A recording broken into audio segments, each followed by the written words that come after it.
ओम नमो भगवते वासुदेवाय नमः।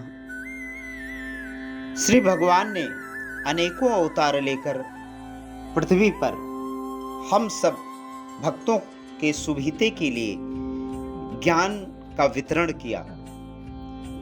यदा यदा हि धर्मस्य ग्लानिर्भवतु भारत, जब जब धर्म की हानि हुई भगवान ने अवतार लिया। इन्हीं अवतारों में ऋषभ देव जी का भी एक अवतार बताया गया।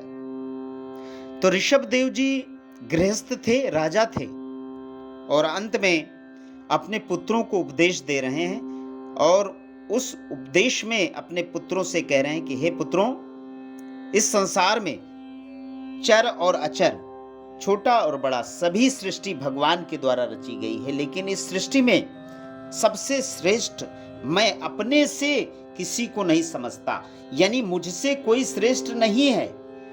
ब्रह्मा से समस्त सृष्टि की उत्पत्ति है और ब्रह्मा मुझसे उत्पन्न है, इसलिए मैं ब्रह्मा से श्रेष्ठ हूं। लेकिन मुझसे श्रेष्ठ है कोई तो वो ब्राह्मण है।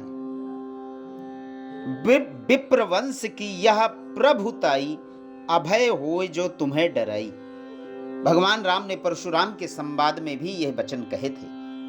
तो श्री ऋषभ देव जी अपने पुत्रों से कहते हैं कि हे पुत्रों, ना ब्राह्मणे सतुलये भूतमन्यत पश्यामि विप्राः किमितः परम तु। ब्राह्मणों से बढ़कर उनके समान ही कोई नहीं है, तो उनसे बढ़कर कौन होगा। लोग श्रद्धा पूर्वक ब्राह्मणों के मुख में जो आहुति डालते हैं, मैं जैसे उससे प्रसन्न होता हूं, वैसी प्रसन्नता मुझे यज्ञादि कर्मों से भी नहीं होती। तो इस प्रकार पुत्रों, इस संपूर्ण चराचर भूतों का मैं स्वामी हूं, परंतु मैं ब्राह्मणों को अपना आराध्य मानता हूं।